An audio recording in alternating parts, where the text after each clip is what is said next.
Dans le fracas muet des millénaires, certaines architectures défient le passage du temps.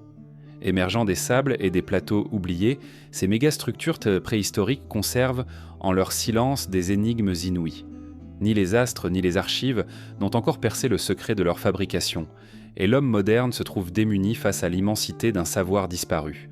Les pierres gravées, les reliefs taillés et les terrasses monumentales semblent vouloir murmurer un récit éteint, évoquant la grandeur d'un monde englouti. À travers chaque vestige résonne l'écho d'une civilisation absente dont l'audace défie l'entendement. Avant de sonder ces sanctuaires de mystère, laissons flotter l'ombre d'une question sans réponse. Pourquoi ériger des édifices d'une telle ampleur si leur héritage devait sombrer dans l'oubli ? Et pourtant, leur mystère persiste, prêt à nous inviter sous le voile de l'inconnu.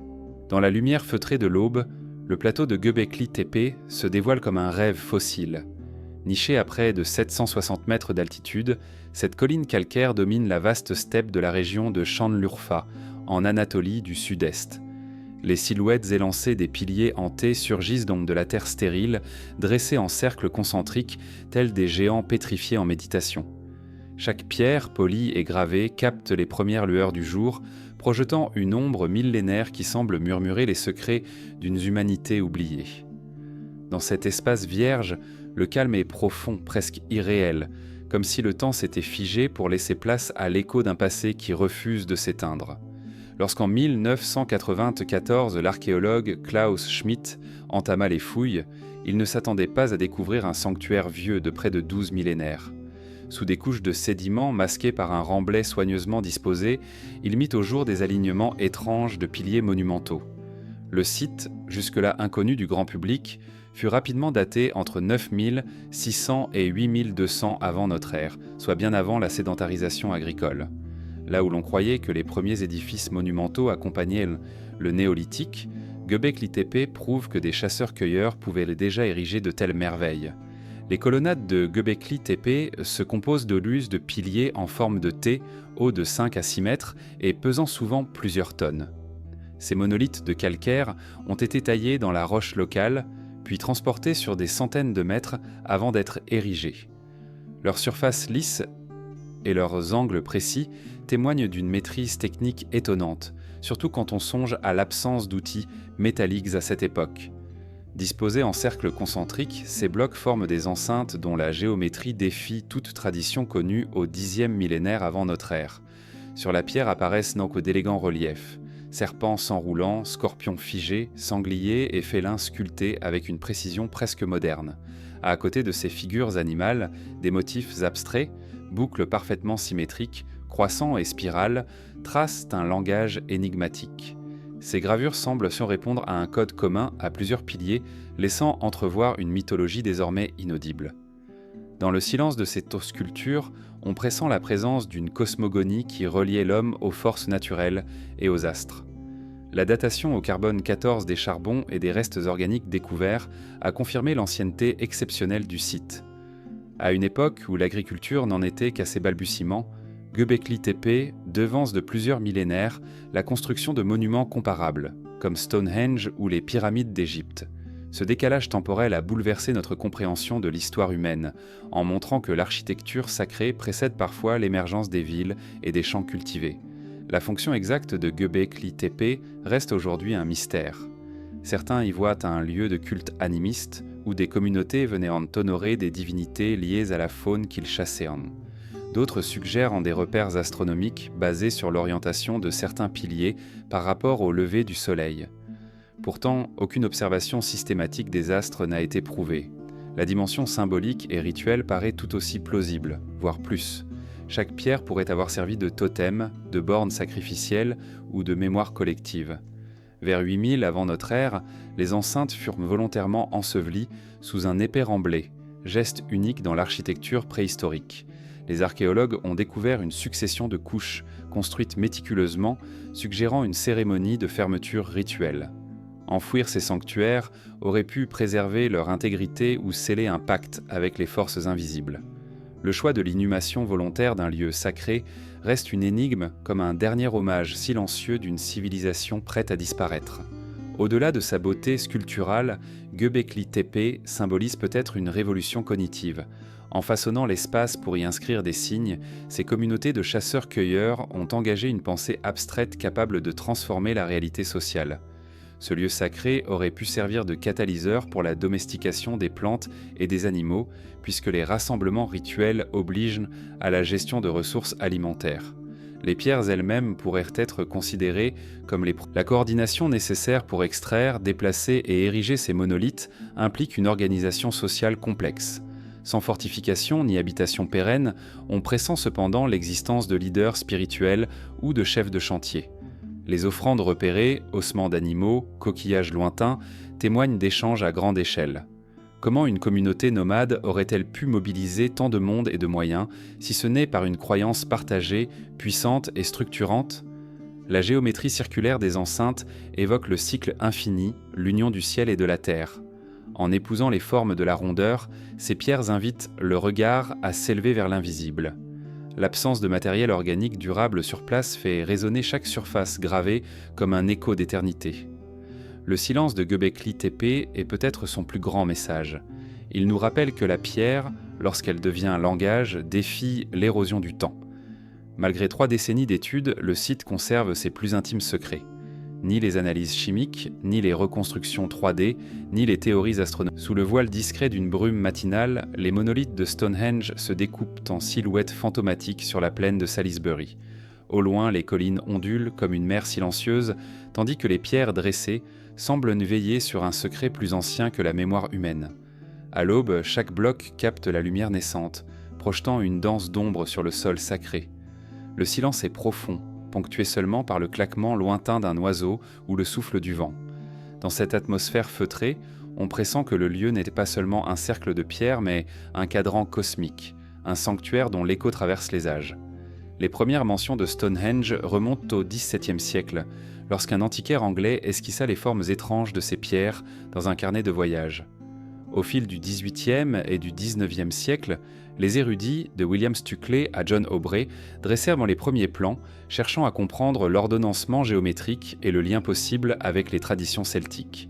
Les fouilles pionnières mirent au jour des tessons de poterie, des ossements et les vestiges d'un fossé circulaire, révélant que cet ensemble ne s'était pas élevé d'un seul jet, mais avait évolué en plusieurs phases, sur près de 1000 ans. Chaque génération de bâtisseurs ajoutait sa pierre, son intention, tout en respectant un alignement immuable vers le soleil levant du solstice d'été. Aujourd'hui, les archéologues distinguent dans 3 grandes étapes de construction.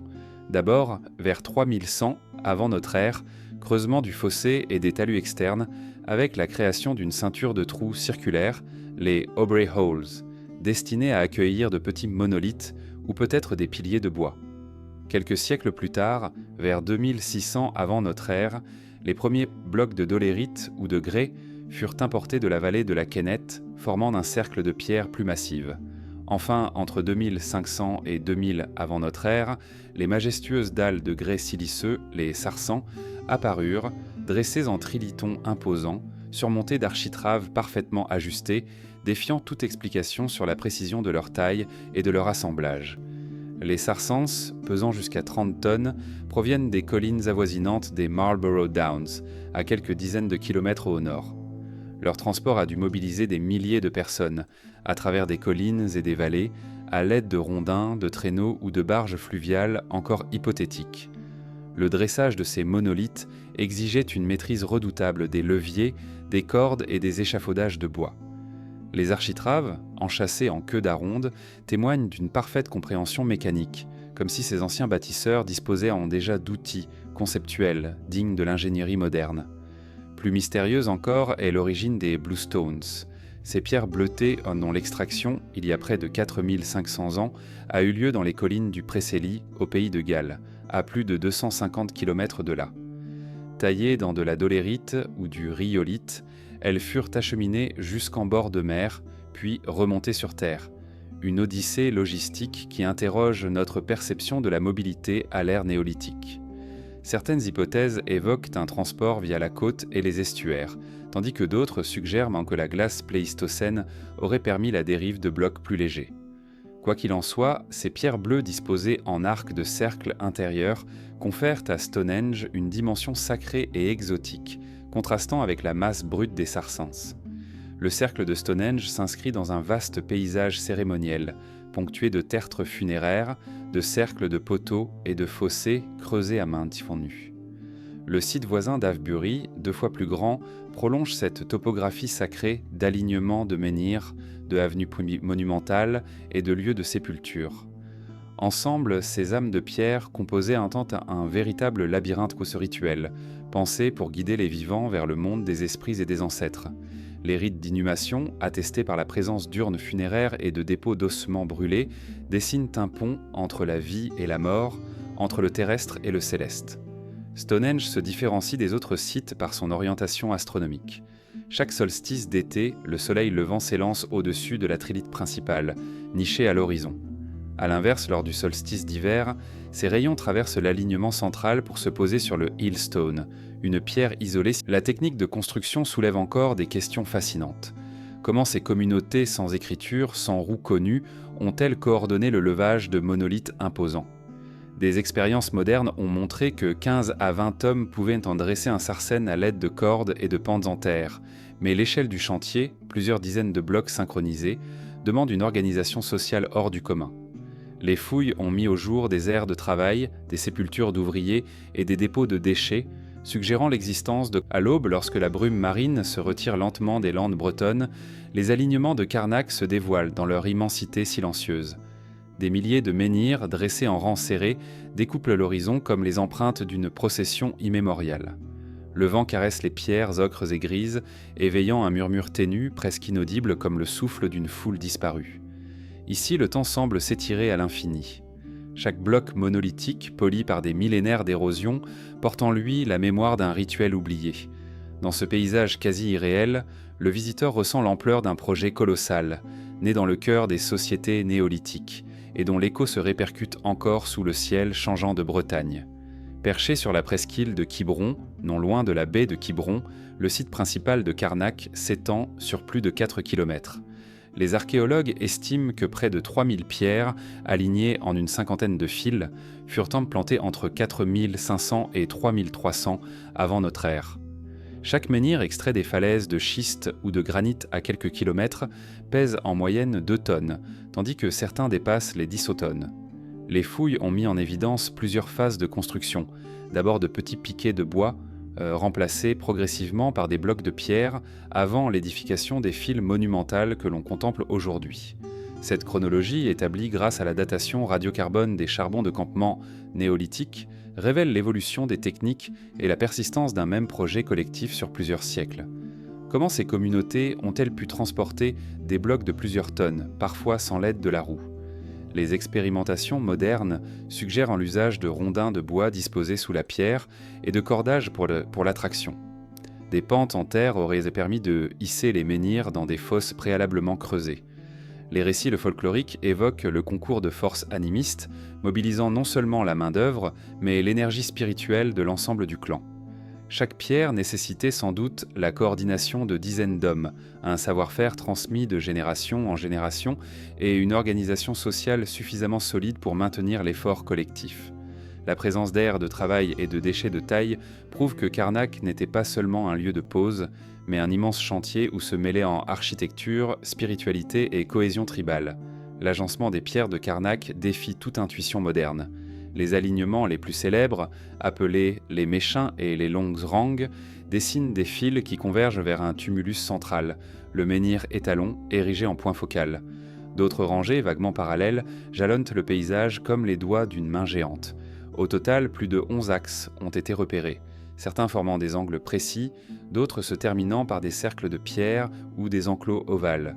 Cette géométrie complexe invite à penser à un plan soigneusement conçu, alliant symétrie et déviation mesurée. Les récents relevés topographiques et l'usage de la photogrammétrie ont révélé des réseaux quasi invisibles à l'œil nu, suggérant que les bâtisseurs de Carnac maîtrisaient une forme de cartographie symbolique. Plusieurs hypothèses ont tenté d'expliquer la fonction cosmique de ces alignements. Certains chercheurs y voient un observatoire solaire et lunaire. Lors des solstices, le soleil levant se glisse entre 2 rangées, projetant une ligne de lumière sur un menhir particulier. D'autres soulignent des correspondances avec les cycles lunaires, suggérant que les pierres pouvaient intégrer un calendrier sacré, régulant les semailles et les récoltes. Néanmoins, aucun alignement n'est totalement parfait, et l'une des énigmes majeures demeure la variabilité des orientations selon les secteurs. Cette imprécision pourrait traduire une volonté de représenter le mouvement perpétuel du ciel, plutôt qu'une mesure astronomique rigide, ou au contraire un oubli volontaire des équinoxes, réservant certains espaces aux rituels nocturnes. La dimension rituelle de Karnak transparaît dans la découverte de mobilier funéraire et d'ossements dispersés à proximité des pierres. Des exhumations ont mis au jour des restes humains déposés volontairement entre deux blocs, accompagnés de parures en calcaire poli et de pierres de hache soigneusement choisies. Ces sépultures participaient sans doute à un rite de passage. La pierre servait de gardienne de l'âme, assurant la transition entre le monde des vivants et celui des ancêtres. Le cheminement à travers les rangées pouvait constituer une initiation, un pèlerinage à travers la matière, offrant à chaque voyageur le temps de méditer sur la vie, la mort et la destinée humaine. Les travaux géophysiques menés ces dernières décennies ont permis de découvrir qu'un grand nombre de menhirs restent encore enfouis sous terre, invisibles au premier coup d'œil. Grâce aux prospections magnétiques et électriques, plus de 6000 pierres auraient été plantées, certaines retirées ou déplacées lors des siècles suivants. Ces révélations attestent l'ampleur originelle du site, bien plus vaste que ce que les Landes laissent soupçonner aujourd'hui. Le paysage culturel de Karnak se révélait autrefois comme un manteau de pierre couvrant les collines, témoignant d'une vision panthéiste où chaque sommet était sanctifié par la présence d'une ou plusieurs stèles. Pourtant, malgré l'avancée des méthodes de datation et d'analyse, le sens profond du site échappe toujours aux chercheurs. Les légendes bretonnes parlent de géants pétrifiés par un saint fâché, ou de guerriers maudits par un druide, tandis que les traditions contemporaines font de Karnak un lieu de convergence énergétique, propice à la méditation et à la guérison. Ces récits enfeuillés, façonnés par l'imaginaire local, ne font qu'ajouter une dimension poétique à l'énigme. La matière semble vouloir garder pour elle son histoire, incitant chaque génération à réinventer. Perché sur un plateau calcaire balayé par les vents océaniques, le dolmen de Poulnabrone émerge comme un fantôme de pierre dans le paysage lunaire du Buren, en Irlande. À l'aube, la brume s'attarde encore dans les crevasses des rochers parcourus par la lumière rose du matin, tandis que la table massive du dolmen se pose sur deux piliers élancés, formant une porte silencieuse ouverte vers l'inconnu. Aucun chemin balisé ne conduit jusqu'à lui. On chemine en franchissant des éboulis de calcaire, attentive à chaque craquement sous les pieds, consciente que ces pierres portent le poids d'une mémoire ancestrale inscrite dans la roche depuis des millénaires. Les fouilles menées à la fin des années 80 ont révélé un monument construit vers 3800 avant notre ère. Les archéologues Ruaidri de Valera et Gearoid O'Huigin découvrirent près de 32 squelettes humains, hommes, femmes et enfants, déposés en plusieurs phases dans la chambre funéraire souterraine. Les ossements, souvent fragmentés, portaient bien les traces d'une articulation soigneuse. Certaines sépultures présentaient donc des fosses creusées en amphithéâtre, d'autres témoignaient d'offrandes accompagnées de poteries à décor simple. La présence d'outils en silex taillé, de fragments de céramique fine et d'une poignée de perles de calcite suggère un rite complexe, mêlant recueillement et symbolisme. Le dolmen, malgré son apparence modeste, incarne pourtant une prouesse technique étonnante pour l'époque. Le capstone, la dalle supérieure, pèse près de 6 tonnes. Extrait à quelques centaines de mètres, il a dû être déplacé sur des rondins de bois, puis levé sur des piliers préalablement dressés. Les piliers latéraux, 2 blocs verticaux, s'enfoncent profondément dans le sol, assurant la stabilité de l'ensemble. Un 3e pilier, plus petit et placé à l'avant, sert de support secondaire. À l'intérieur de la chambre, un bloc de couloir indique qu'une entrée d'allée a été pensée, presque comme un sas entre le monde tangible des vivants et l'au-delà mystérieux des ancêtres. Les alignements géologiques de la région du Buren offrent un terrain propice à la collecte de ces monolithes, formations karstiques, fissures étroites, couches stratifiées. Pourtant, le matériau choisi pour le dolmen ne correspond pas toujours à la pierre la plus proche. Certaines dalles semblent provenir de zones plus élevées, sur plusieurs kilomètres, nécessitant un effort logistique redoutable. Cette quête de la pierre idéale révèle sans doute un soin esthétique ou symbolique. La surface parfois lisse, parfois rugueuse, était destinée à résonner de manière différente sous la pluie ou le givre, conférant au monument une présence changeante, vivante. La position de Poulnabrone n'est pas aléatoire. Situé sur une légère butte, le dolmen domine les vallons inondables, offrant une vue dégagée sur l'horizon marin. Plusieurs chercheurs ont noté que, au solstice d'été, les rayons du soleil levant filtrent entre les piliers, peignant la chambre d'or et d'ombre. Au solstice d'hiver, le tumulte des nuages accentue la gravité des lieux, comme si la pierre elle-même retenait sa respiration. Cette relation subtile entre alignement solaire et architecture sacrée invite à penser que les bâtisseurs cultivaient un lien intime entre le cycle des saisons et le souvenir des défunts. Assister au retour de la lumière, c'était inviter les âmes à renaître avec le renouveau végétal. Pourtant, aucune inscription n'est venue expliciter le sens des gravures, car il n'y en a pas. La surface lisse des dalles reste vierge de tout motif sculpté. A l'inverse, dans d'autres dolmens contemporains, les parois intérieures portent des traits gravés, parfois en forme de hache stylisée ou de spirale. L'absence de telles marques à Poulnabrone demeure une énigme. Peut-être ces silhouettes auraient-elles détourné l'attention de la forme même du monument, ou peut-être chaque pierre, par son volume et sa masse, suffisait à incarner l'idée de barrière entre les mondes. Le silence de la pierre se fait langage, invitant au recueillement sans médiation visuelle. Les dépôts funéraires successifs témoignent d'une utilisation prolongée du site, sur plusieurs siècles. Les analyses isotopiques des dents et des os ont montré que certains individus étaient originaires d'autres régions d'Irlande, voire d'au-delà des frontières actuelles. Des échanges furtifs de produits exotiques, coquillages marins, silex d'horizons lointains, laissant entendre l'existence de réseaux de pèlerinage. Venir reposer sous le capstone de Poulnabrone offrait peut-être un statut social particulier, garantissant à la communauté une protection spirituelle ou l'appui des ancêtres dans les entreprises futures.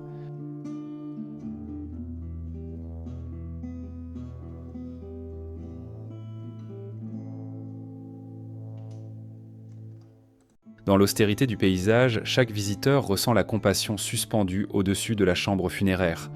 Les hommes et les femmes déposés là ont abandonné leur chair pour rejoindre l'ombre de la pierre dans un ultime rite de passage. Les ossements d'un nouveau-né, retrouvés soigneusement enveloppés dans un vêtement d'étoffe végétale, rappellent la fragilité de l'existence humaine face à l'éternité minérale.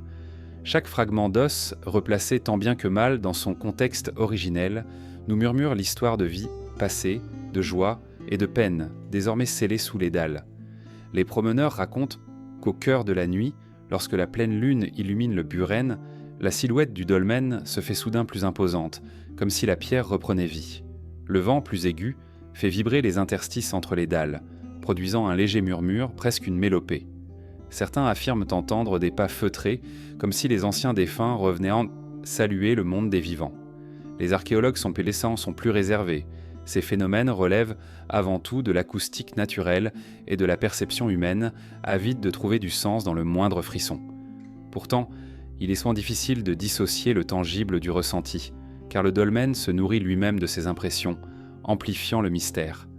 À l'image d'un cœur de calcaire, Poulnabrone bat au rythme des saisons, absorbant les songes des visiteurs et les répercutant dans l'écho des pierres. Son aura silencieuse défie la raison, car jamais un tel équilibre entre simplicité et complexité n'a été atteint sans un dessein profond. La sécurité de l'enceinte, la profondeur de la chambre, l'absence de gravure extérieure, tout concourt à préserver un secret que nul ne peut formuler. Tandis que les lueurs de la fin du jour glissent sur la table funéraire, nous quitterons bientôt ce sanctuaire mute pour poursuivre notre périple vers des formes plus vastes et plus circulaires encore. Dans le promontoire désertique du Golan, le cercle cosmique de Rougemel-Iri nous attend, dressant ses anneaux de pierre dans le silence immobile du désert. Après les landes irlandaises de Poulnabrone et ses dolmens furtifs, notre route nous mène désormais vers le plateau désertique du Golan. Là, sur un vaste champ de basalte noirci, se dresse Rougemel-Iri, littéralement la butte du lynx en arabe, ou Gilgal Rephaim, la roue des géants en hébreu. À l'aube, le soleil se lève derrière les cercles de pierre, écartant lentement l'ombre pour révéler un gigantesque damier concentrique. Le silence est si profond qu'il semble porter lui-même le poids des siècles. Vu d'en haut, la structure forme 4 anneaux presque parfaits, imbriqués les uns dans les autres. Le cercle externe mesure près de 150 mètres de diamètre, formé d'amas de pierres basaltiques entassés, tandis que les 3 autres cercles diminuent progressivement jusqu'au tertre central culminant à une dizaine de mètres de haut. Entre ces enceintes, des corridors de pierre basse invitent le regard à circuler, créant l'impression d'un labyrinthe immobile. Aucun tumulte humain ne vient troubler la quiétude du site. Seuls quelques goélands venus du lac voisin de Tibériade percent parfois ce voile de tranquillité. Les premières descriptions occidentales datent de la fin du XIXe siècle, lorsque des explorateurs cartographièrent en ce paysage en marge des scrupules archéologiques. Ce n'est qu'au milieu du XXe siècle qu'un aréopage de chercheurs commença à tenter une datation plus précise. Les analyses au carbone 14 sur des fragments de charbon trouvés sous le tertre central fournissent deux fourchettes de construction. Une première vers 3000 avant notre ère, durant la fin du néolithique local, et une seconde phase, plus modeste, vers 2000 avant notre ère, à l'âge du bronze ancien. Cette double vie architecturale confère au site une aura particulière, comme si une civilisation néolithique avait bâti le cœur, puis, des siècles plus tard, ses héritiers étaient en revenu sceller l'ensemble. Le choix du basalte n'est pas anodin. Ces pierres sombres, issues des coulées volcaniques du plateau, offrent une résistance et une stabilité exceptionnelles. Leur collecte a nécessité la mobilisation de communautés sédentaires, capables d'extraire des blocs parfois lourds de plusieurs centaines de kilogrammes. Les transporteurs sans roues, sur un relief accidenté, impliquent l'usage de traîneaux de bois, de pentes aménagées et d'une coordination sociale poussée. Ce chantier, étalé sur plusieurs décennies, témoigne d'une organisation complexe, d'un savoir-faire technique et d'une volonté farouche de matérialiser une vision cosmique. Aucune sépulture n'a été découverte à l'intérieur des cercles, contrairement à de nombreux sites contemporains. Les fouilles ont révélé quelques fragments de poterie et des ossements d'animaux, sans offrir de traces claires de rituels funéraires. L'absence de tombeaux a conduit certains chercheurs à écarter l'hypothèse d'un cimetière, tandis que d'autres y voient un sanctuaire à vocation cosmologique ou un lieu de rassemblement saisonnier. Peut-être lorsqu'on franchissait les couloirs de pierre, entrait-on dans un espace hors du temps, dédié à l'observation des astres ou à des cérémonies de renaissance. En effet, l'orientation du cercle principal capte le lever du soleil aux équinoxes. À l'équinoxe de printemps, les premiers rayons percent juste au-dessus du tertre central, illuminant la pierre la plus haute d'un éclat doré. À l'équinoxe d'automne, le phénomène se reproduit en miroir sur la face opposée. Ces alignements, bien que légèrement imparfaits, témoignent d'une volonté de marquer le rythme des saisons, de guider les semailles et de célébrer le renouveau cyclique de la nature. Pourtant, aucun instrument astronomique n'a subsisté, tout repose sur l'observation visuelle et la mémoire collective transmise par l'oralité. Le paysage alentour est parsemé d'autres vestiges, de petits cercles de pierre, des tumuli isolés, parfois des appartenances tribales bâties en pierre sèche. Cette constellation d'installations compose un réseau sacré, où chaque point de pierre dialogue avec un autre. Les bergers bédouins, qui traversent ces étendues depuis des générations, racontent que la roue des géants sert encore de repère dans la nuit, lorsque l'ombre de la lune effleure la pierre. Pour eux, Roujm el-Hiri demeure un lieu d'énergie, propice aux veillées et aux légendes transgénérationnelles.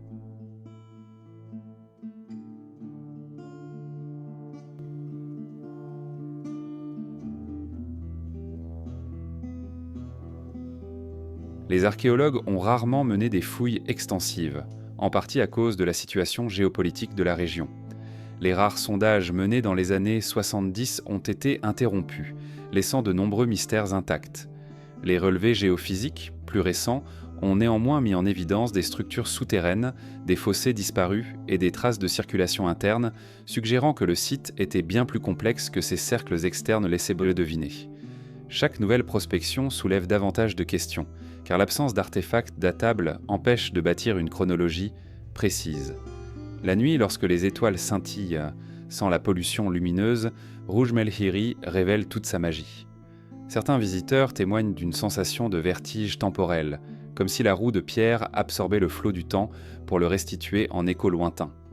Les ombres projetées par la lune se meuvent lentement, transformant les anneaux en un kaléidoscope mouvant.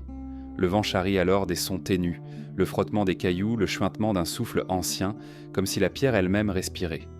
Les légendes locales associent souvent Roujm el-Hiri aux Rephaïm, ces géants bibliques que, selon la tradition, auraient peuplé la région. On raconte que ces pierres seraient leurs restes transformés ou leurs cercles funéraires figés par un miracle oublié. Ces récits, s'ils relèvent du folklore, participent à l'aura poétique du site. Chaque pierre peut devenir le vestige d'un titan, chaque alignement la trace d'une main colossale. Au cœur de ce labyrinthe minéral, l'absence d'explication définitive est peut-être son plus grand message. Les cercles de Rujm el-Hiri refusent de livrer leurs secrets en un seul regard. Ils invitent à la patience, à l'écoute du silence, à l'abandon de la certitude.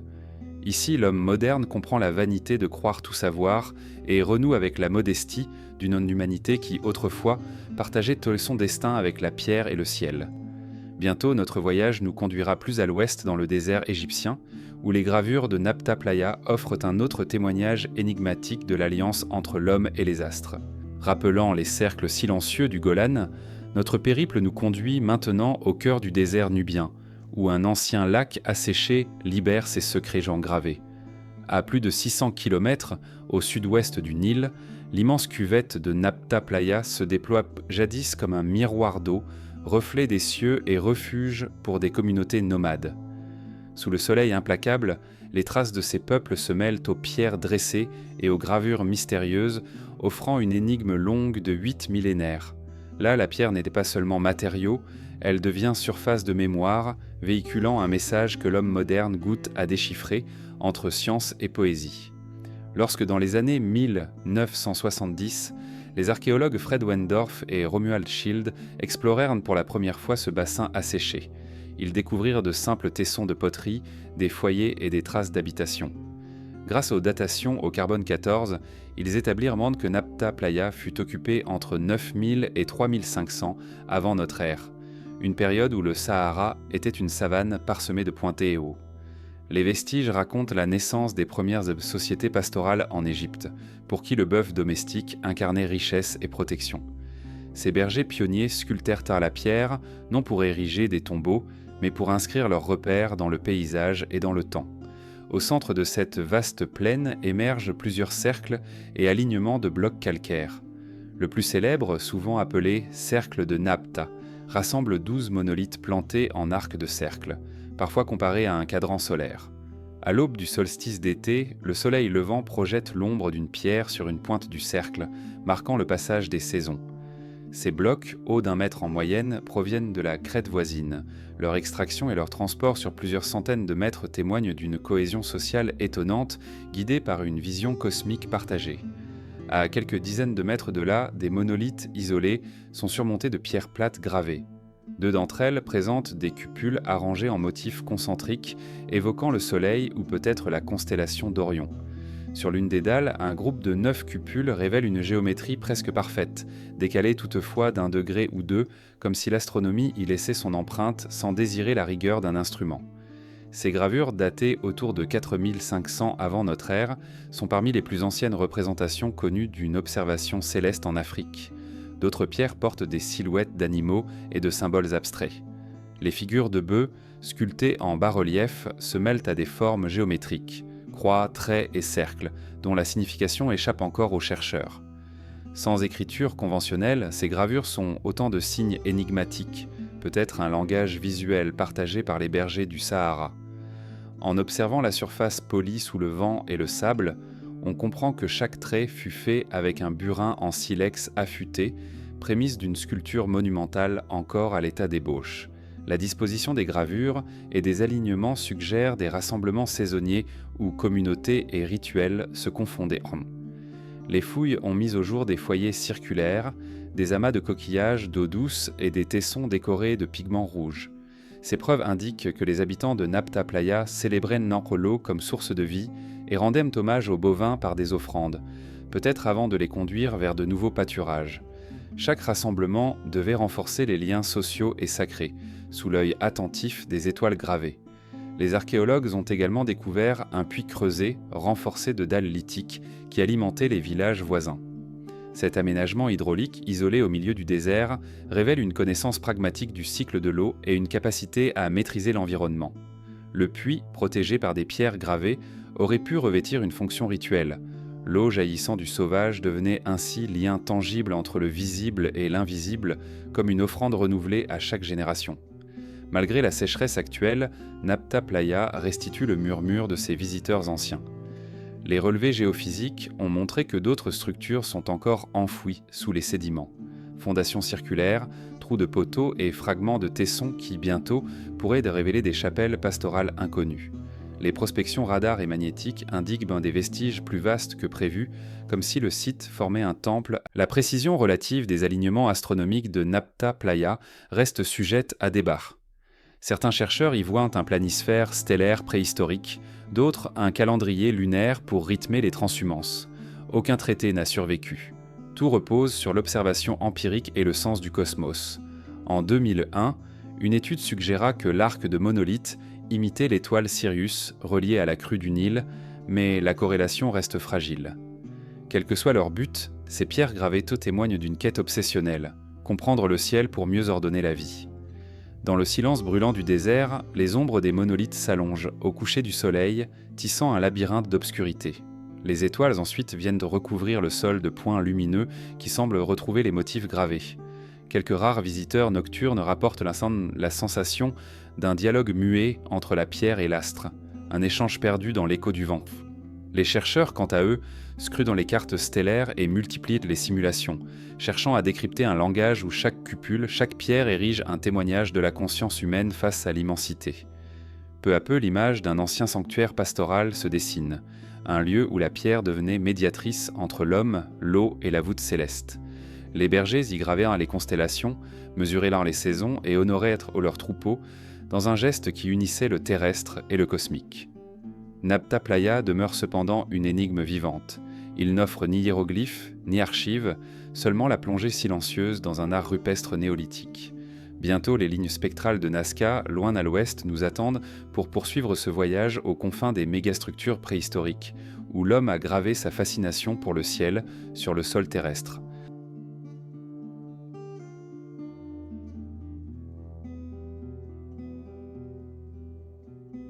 Après avoir suivi le fil des étoiles gravées à Nabta Playa, notre trajectoire nous conduit vers l'immensité aride de la côte sud du Pérou. Là, sur un plateau désertique battu par les vents du Pacifique, se dessinent à même le sol des tracés d'une pureté spectrale. À première vue, rien ne laisse présager ces figures monumentales.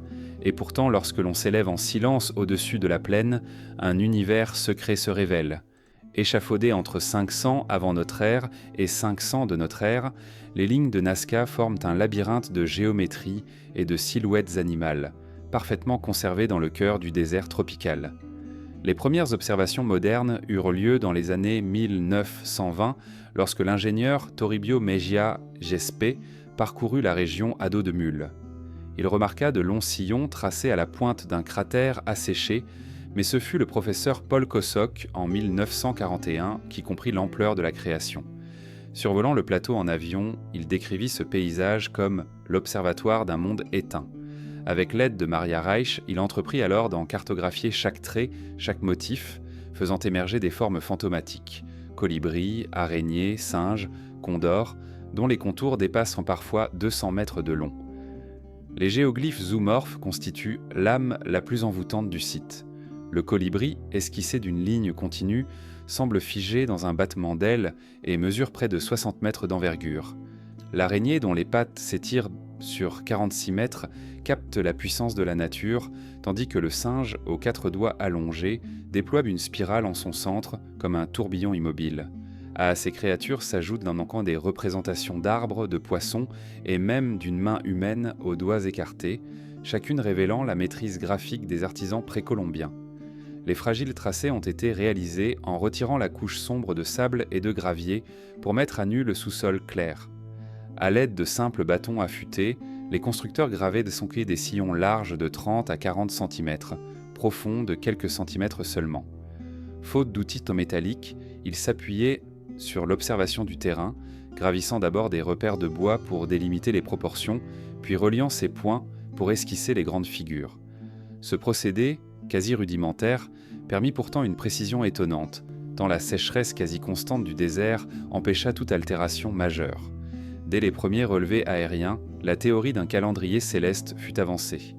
Paul Kosok et Maria Reich suggérèrent au lésé que les géoglyphes servaient d'observatoire pour les solstices et les équinoxes, guidant les semailles dans la vallée de Nazca, où l'eau de l'aqueduc s'infiltrait sous terre. Selon eux, certaines figures pointaient instant vers l'horizon où se levait Vénus ou Sirius astre associé à la fertilité et à la pluie. Cette hypothèse audacieuse renforça l'idée d'une civilisation savante, capable de mesurer le ciel sans recourir à une écriture formelle. Toutefois, la dimension purement astronomique ne fait pas l'unanimité. Des spécialistes tels que Gerald Hawkins et Anthony Aveni ont souligné que de nombreux tracés ne correspondent à aucun alignement stellaire précis, et que la variation de latitude des figures complique cette lecture. Ils proposent plutôt une fonction rituelle, liée à la recherche de l'eau. Les lignes seraient alors des offrandes dessinées pour invoquer les esprits de la montagne, porteurs de pluie dans cette région où la vie dépendait de chaque goutte. Plus récemment, des anthropologues ont revu la question sous l'angle du pèlerinage cérémoniel. Ils soulignent la présence de chemins rectilignes appelés Camino del Surco, qui relient les figures entre elles et conduisent donc parfois à des puits ou des points d'eau souterrains. Ces allées larges, parfois de 10 mètres, pouvaient accueillir des processions rituelles où groupes de fidèles suivaient en silence les sillons, offrant des offrandes aux divinités. La marche, lente et concentrée, aurait renforcé le lien entre le monde terrestre et le monde spirituel. Outre les figures animales, les Nazca tracèrent dans des formes géométriques pures, triangles, spirales concentriques, trapèzes et rectangles. Ces motifs abstraits d'une élégance épurée mesurent parfois plus d'1 kilomètre de longueur. Leur agencement, loin d'être aléatoire, suit une logique symbolique encore impénétrable. Certains trapèzes s'ouvrent vers l'est, d'autres vers l'ouest, comme pour capter le souffle des vents marins. Les spirales, quant à elles, s'enroulent au rythme d'un centre invisible, évoquant peut-être le mouvement des astres ou celui de l'eau dans les rivières souterraines.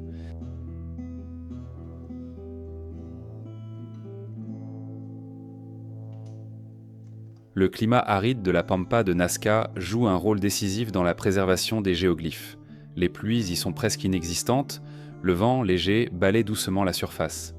Cette stabilité climatique, couplée à l'absence de végétation haute, garantit un isolement quasi parfait.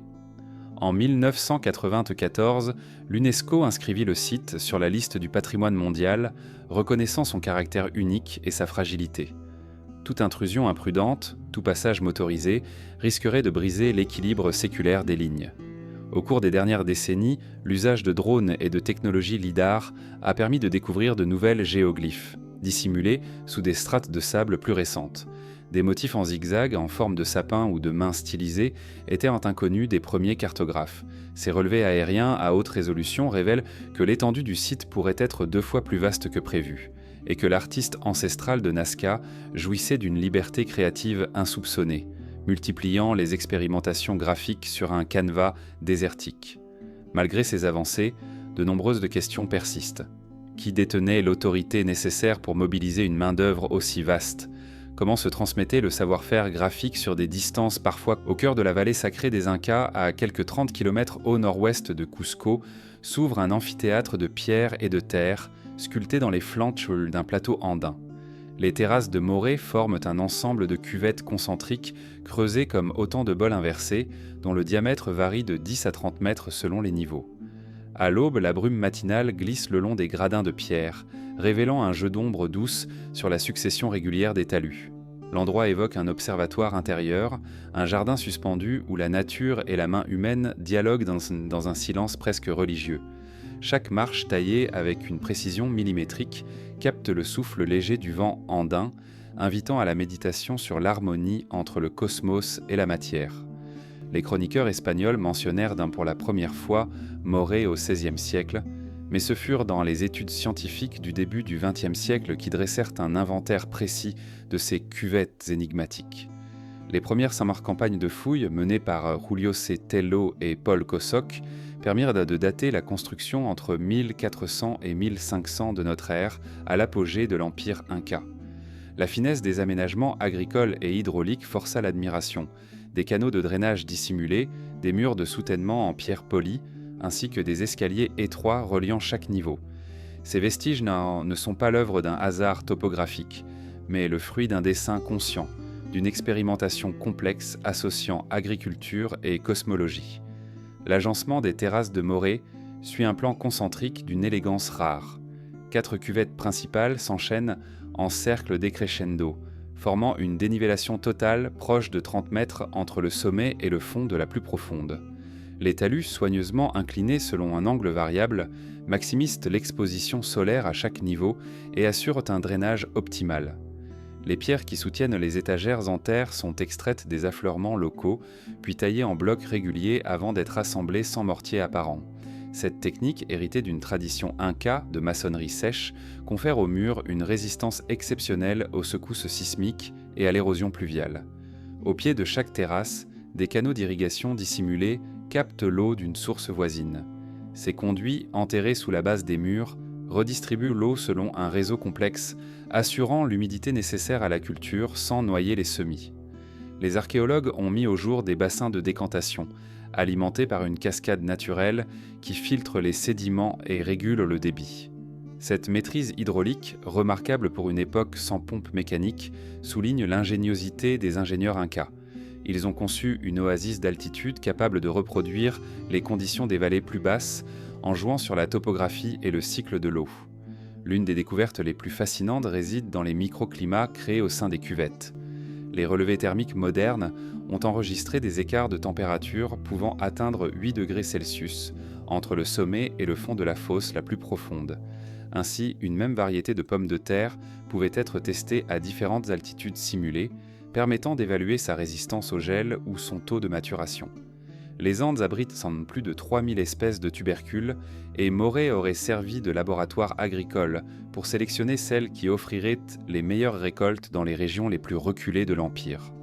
Au-delà de l'aspect utilitaire, Morée revêt une dimension symbolique profonde. Le plan concentrique évoque la cosmogonie inca, où le monde se déploie en cercles emboîtés, depuis le cœur de l'univers, le temple du soleil à Cusco, jusqu'aux extrémités du Tawantinsuyu. Les cuvettes pourraient ainsi représenter les 4 Suyu, les régions cardinales du territoire inca, et le centre mythique où toute chose prend source. Les prêtres agronomes, chargés de veiller à l'équilibre entre l'homme, la terre et le ciel, y auraient célébré des rituels d'offrande à Inti, le dieu soleil, pour assurer la fertilité du sol et l'abondance des récoltes. La mise en culture des terrasses impliquait une main-d'œuvre considérable, organisée selon le système de la mita. Des paysans tributaires devaient apporter leur contribution saisonnière à l'entretien et à l'expérimentation des sols, sous la supervision d'une caste de spécialistes. Ces ingénieurs agronomes tenaient bon des registres oraux rigoureux, relatant les performances des semences, les dates de plantation et les rendements obtenus. Le prestige de Morée, associé à sa fonction stratégique, justifiait l'investissement impérial. Les excédents alimentaires ainsi produits pouvaient nourrir les armées, approvisionner les fêtes religieuses et stabiliser les réserves en période de disette. Pourtant, malgré l'ampleur des travaux et l'intelligence de l'organisation, de nombreuses interrogations subsistent. Aucune trace d'habitat permanent n'a été découverte à proximité immédiate, laissant penser que Morée accueillait uniquement des missions temporaires. Les campements d'ingénieurs et d'ouvriers restaient sans doute sommaires, soigneusement dissimulés lorsqu'ils n'étaient pas en activité, afin de préserver le caractère sacré du site. De même, aucune écriture n'a survécu. Les Incas ne pratiquaient pas l'écriture alphabétique, ce qui condamne toute reconstruction précise des calendriers agraires utilisés. La singularité de Morée ne trouve d'équivalent nulle part ailleurs. Aucune autre civilisation précolombienne n'a bâti de terrasses à vocation expérimentale d'une telle ampleur. Les archéologues comparent parfois Morée à un organisme vivant, à la fois ferme d'essai et temple de la nature. Les coupes transversales des talus, étudiées par carottage, ont révélé des couches où alternent cendres volcaniques, limons fertiles et terres argileuses, sélectionnées pour tester la résilience des cultures. Ce véritable laboratoire pédologique, conçu à plus de 3500 mètres d'altitude, illustre l'audace scientifique des Incas, ainsi que leur compréhension fine des écosystèmes de montagne. Face à cette prouesse agricole, il est tentant de chercher des parallèles modernes. Aujourd'hui, des centres de recherche en agronomie reproduisent bientôt des conditions similaires dans des chambres de croissance, sous lampe et contrôle climatique. Morée, pour sa part, utilisait simplement la topographie naturelle et l'ingénierie sèche, démontrant qu'un savoir-faire ancestral pouvait rivaliser avec les laboratoires du XXIe siècle. Le site prend alors valeur de symbole. Il nous rappelle que l'innovation naît souvent de l'observation patiente et de l'expérimentation directe. Sous le voile humide de la brume matinale, les vestiges de Liangzhou émergent tels des spectres de terre au cœur du delta du Yangtze. Entre les rizières verdoyantes et les bras sinueux de l'eau s'étendent les traces d'une cité néolithique, creusée dans la glaise et dressée au-dessus des marécages. Les premiers rayons du soleil glissent sur les remblais, soulignant les courbes précises des terrasses en terre battue et révélant un réseau de fossés comparables à des artères sculptées dans le sol. Dans ce paysage apparemment rural résonne le souvenir d'une civilisation qui, voici plus de 5 millénaires, domina les eaux et les argiles pour bâtir un sanctuaire hydraulique d'une sophistication étonnante. Découvert en 1936 par l'archéologue chinois Jia Lanpo, le site de Liangzhou ne révéla son importance qu'à partir des fouilles systématiques des années 1990. Les pelles mécaniques et les brosses fines mirent au jour des vestiges colossaux. Des murs de terre circulaires dépassant les 7 mètres de hauteur, des plateformes élevées au-dessus des crues saisonnières et des canaux d'irrigation tracés avec une rigueur mathématique. La datation au radiocarbone situe l'âge d'or de cette culture entre 3300 et 2300 avant notre ère, une période où l'urbanisation semblait réservée à la Mésopotamie ou à la vallée de l'Indus. Liangzhou rappelle que, dans le silence des marais, s'écrivit un autre chapitre de la révolution néolithique. La géométrie même de la ville nous laisse sans voix. Un rempart ovale, long de plus de 500 mètres sur son grand axe, enserre une enceinte intérieure rectangulaire de près de 300 hectares. Aux 4 points cardinaux, des portes monumentales ouvraient l'accès à la cité sacrée, orientée vers les levées et couchers du soleil au solstice. Au centre, une plateforme massive, aujourd'hui partiellement érodée, devait soutenir un temple en bois ou une tour de guet surveillant l'horizon infini des palétuviers et des étangs. Cette topographie artificielle, dominée par des talus et des fossés, évoque la cartographie d'un monde que l'on voulait contrôler et sanctifier. Le procédé de construction mobilisa le principe de la terre battue, un empilement de couches d'argile humidifiées, tassées à la main puis séchées au soleil. Chaque strate, de quelques dizaines de centimètres, témoigne d'une qualité d'assemblage digne d'une danse rituelle. La glaise, riche en sédiments fluviaux, adhérait étroitement, créant une structure résistant aux inondations printanières. Les murs, larges parfois de 6 mètres à la base, s'amincissaient de vers le sommet, donnant à l'ensemble une silhouette pyramidale inversée, comme si la cité s'enfonçait plutôt que ne s'élevait. Ce savoir-faire hydraulique, unique pour son époque, repousse les limites de notre compréhension de l'architecture néolithique. Au-delà des remparts, un réseau de canaux et de réservoirs déployait une toile discrète, invisible sous la végétation actuelle. Constamment alimenté par un ruisseau voisin, ces conduits d'y creuser avec la plus grande minutie régulaient dans le débit des eaux de pluie et assuraient l'irrigation des cultures. En période de mousson, les bassins servant à la décantation retiraient les limons, protégeant la cité des boues corrosives. Les ingénieurs de Liangzhou maîtrisaient ainsi l'équilibre entre saturation et drainage, préfigurant les systèmes de gestion des crues qui bien plus tard serviraient les grandes civilisations du fleuve Jaune et du fleuve Rouge. La pierre, pourtant rare dans cette région marécageuse, joue un rôle essentiel dans le rituel Liangwo, jonction céleste. Les fouilles ont révélé un ensemble remarquable d'artefacts en jade, cylindres Kong, disques billes et bracelets taillés avec une finesse inouïe. Les workshops de l'époque polissaient en ces gemmes durement extraites des montagnes lointaines, conférant aux objets une finition miroir. Dans les chambres funéraires, les élites étaient inhumées avec des parures de jade, suggérant une croyance partagée en la vertu protectrice de la pierre et en sa capacité à lier l'âme des défunts aux puissances invisibles. Les tombes de Liangzhou révèlent un ordre social hiérarchisé. Les sépultures des seigneurs de la terre, Tamansan, se distinguent par la présence de jade et de céramique noire, alors que les humbles reçoivent de simples poteries. Les corps enterrés sous de larges dalles de pierre reposaient dans des niches aménagées, parfois accompagnés de serviteurs inhumés en offrandes symboliques. Cette stratification funéraire illustre la montée d'une élite capable de mobiliser ressources et main-d'œuvre pour ériger des sanctuaires de terre et d'eau. Pourtant, malgré la richesse de ces découvertes, de nombreuses questions demeurent d'or sans réponse. Qui étaient donc précisément les architectes de ces infrastructures grandioses ? Comment leur savoir s'est-il transmis, génération après génération, sans écriture tracée dans l'argile ? L'absence de tablettes gravées force les chercheurs à reconstruire la mémoire de Liangzhou à partir d'indices matériels, de l'étude des marques de pas sur la glaise compactée aux analyses chimiques des dépôts sédimentaires. Chaque fouille apporte un nouvel éclairage, mais soulève également une constellation de doutes et d'hypothèses. La chute brutale de la culture de Liangzhu, vers 2300 avant notre ère, reste une énigme poignante. Les traces d'incendie, l'abandon soudain des murs et la perturbation des canaux laissent entrevoir un cataclysme, un changement climatique brutal, des inondations dévastatrices ou peut-être un conflit interne. Les lacs asséchés et les subsides rapides du sol auraient bien pu briser l'équilibre délicat entre humains et eau. Les habitants, contraints de fuir, n'ont laissé derrière eux que des remparts béants et des artefacts funéraires, témoins muets de leur gloire évanouie. Aujourd'hui, les levées de terre de Liangzhu se dressent à nouveau sous un ciel changeant, inscrit au patrimoine mondial de l'UNESCO depuis 2019. Les campagnes de relevés, lidar et de géophysique moderne dévoilent des extensions jusqu'alors inconnues, confirmant que la cité hydraulique s'étendait bien au-delà des murs visibles.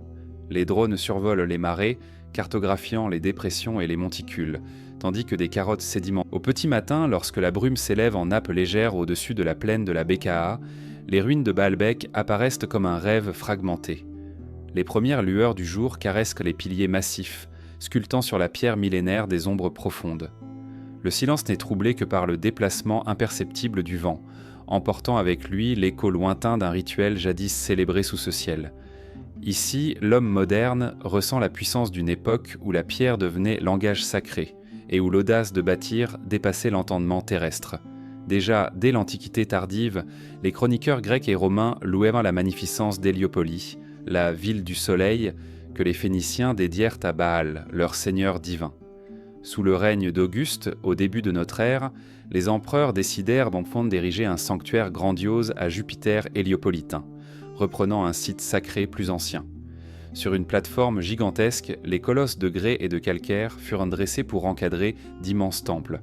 Pourtant, ce qui frappe le voyageur, c'est moins l'élégance des colonnes corinthiennes que la présence silencieuse des pierres qui soutiennent le socle. Au sud du sanctuaire principal, 3 monolithes forment le célèbre Triliton. Chacun mesure près de 24 mètres de long, 4 mètres de haut et presque 5 mètres d'épaisseur. Leur poids ? Chacun avoisine les 800 tonnes, un chiffre qui semble démentiel lorsqu'on imagine leur déplacement sans machine à vapeur ni treuils hydrauliques modernes. Ces blocs, taillés dans le grès d'une carrière voisine, furent extraits, taillés, polis et transportés sur plusieurs kilomètres avant d'être levés avec une précision d'horloger pour s'emboîter dans la fondation du temple. Leurs arêtes vives, encore perceptibles malgré 2 millénaires d'érosion, témoignent d'un savoir-faire hors du commun. Un peu plus loin, la pierre de la femme enceinte tranche dans le paysage. Un monolithe inachevé, taillé directement dans la carrière mais jamais déplacé. Son nom populaire évoque une courbe généreuse, comme si la roche elle-même attendait un dernier geste pour donner naissance à un pilier monumental. Avec ses plus de 1000 tonnes estimées, elle reste l'un des blocs les plus lourds jamais mesurés dans l'Antiquité. Le fait qu'elle soit toujours couchée, fracturée par un trait de burin, suscite un frisson. La pierre, dans son inertie, garde le secret d'un chantier suspendu. La carrière, située à quelques centaines de mètres plus haut, dévoile encore aujourd'hui les cicatrices de l'extraction. Des bancs horizontaux, alignés comme des marches tremblantes, portent les marques de coins de bois et de coins de fer enfoncés dans des fentes naturelles. Les archéologues ont mis en évidence une technique de fendage utilisant l'eau froide et chaude pour créer des fissures, amplifiées ensuite à la masse et au maillet. Chaque bloc devait être isolé de la roche-mère puis roulé ou traîné à l'aide de rondins. Mais comment organiser le glissement d'un rocher de plusieurs centaines de tonnes le long d'un terrain accidenté ? Cette question reste suspendue dans l'air comme une note de musique inachevée. Sur la plateforme même, d'autres géants attendent, des dalles d'assises colossales destinées à supporter l'équilibre des colonnes. Ces pierres de plusieurs dizaines de tonnes, soigneusement calibrées, s'insèrent dans des rainures et des cavités taillées pour les maintenir à l'abri de tout glissement. Le sol, aujourd'hui pavé de dalles romaines plus tardives, recèle sous ses couches les fondations primitives. Les techniques de levage sont restées jusqu'ici plus esquissées que prouvées. Levage par système de rampe en terre, traction collective ou jeu de poulies rudimentaire. Chacune de ces hypothèses rencontre ses limites et aucune ne parvient à expliquer intégralement la cohérence de l'ensemble. Au-delà de l'exploit technique, Baalbek incarne la rencontre entre la pierre et le divin. Le temple de Jupiter, bâti sur la plateforme, s'élevait jadis à plus de 65 mètres de hauteur, couronné de chapiteaux dorés. Malgré la destruction partielle et les pillages, on devine encore l'alignement parfait des colonnes destinées à former un horizon céleste au sommet du mur. La pierre deviendra alors filtre entre l'homme et les astres, renvoyant les rayons du soleil couchant dans un jeu de reflets sacrés.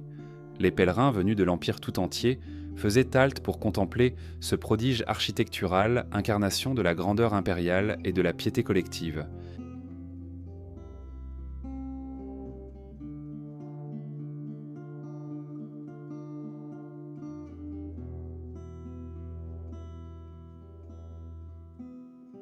Plusieurs récits médiévaux évoquent une légende tenace. Les monolithes auraient été posés par des géants venus du ciel ou des djinns façonnés par la main invisible de Dieu. Si la fiction fascine, elle traduit aussi l'émerveillement de générations successives, confrontées à l'inexplicable. Les destructions dues aux tremblements de terre et aux reconstructions ultérieures ont enseveli sous les décombres d'autres blocs dont certains restent à découvrir. La fouille moderne a déjà mis au jour des carrières secondaires, des vestiges de chapiteaux et des blocs taillés à peine décollés de la pierre-mère, donnant à Baalbek un air de chantier éternel. L'étude des joints, de la granulométrie, du grès et des traces d'outils a permis d'avancer que certains blocs présentèrent une surface polie à la meule, tandis que d'autres gardaient des marques de sciage linéaires. Les artisans d'Héliopolis semblaient jongler entre différentes méthodes, adaptées sans doute à la fonction de chaque pièce. Les aboutes de colonnes, par exemple, étaient calibrés pour supporter des architraves, pesant plusieurs tonnes, tandis que les socles devaient épouser parfaitement le profil des tambours empilés. En l'absence d'un traité écrit, c'est dans la répétition des gestes, transmise de maître à apprenti, que résidait la connaissance. De nos jours, Baalbek attire encore les esprits curieux et les passionnés d'architecture ancienne. Les fouilles reprennent par intermittence soumises aux aléas géopolitiques de la région. Les spécialistes s'évertuent à cartographier chaque pierre, à numériser les surfaces pour tenter de reconstituer, en virtuel, la hauteur originelle du temple. Mais l'impression la plus forte demeure celle du visiteur marchant entre les vestiges, ressentant l'ampleur du vide créé par la disparition des blocs qui soutenaient jadis le ciel. Dans le crépuscule doré de la Bekaa, lorsque le soleil décline, les piliers résiduels de Baalbek s'enflamment d'une teinte cuivrée, comme si la pierre exprimait elle-même une dernière prière à l'aurore. L'expérience de ce lieu fascinant pousse l'esprit à envisager la fragilité des certitudes et à mesurer l'écart entre ce que l'on sait et ce qui demeure caché. Alors que l'ombre gagne peu à peu le cœur du sanctuaire, notre périple nous emmènera bientôt vers les murailles léonines de Après la grandeur colossale de Baalbek, nos pas nous ramènent à l'Amérique précolombienne, au-dessus de la ville de Cusco, sur un éperon rocheux balayé par les vents andins.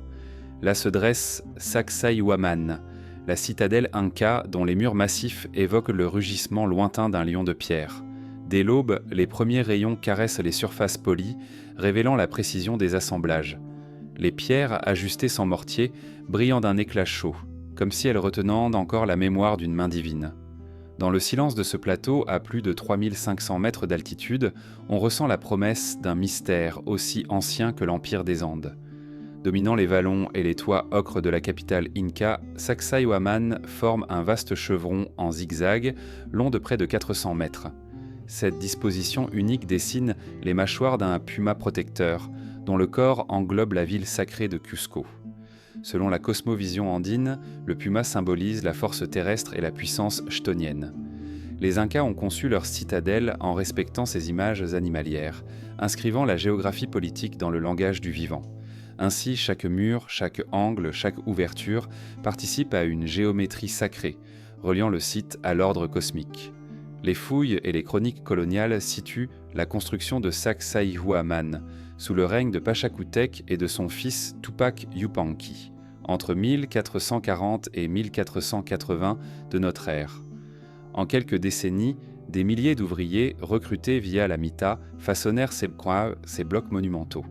Le chantier, dicté par la volonté impériale, témoigne d'une centralisation sans précédent dans les Andes.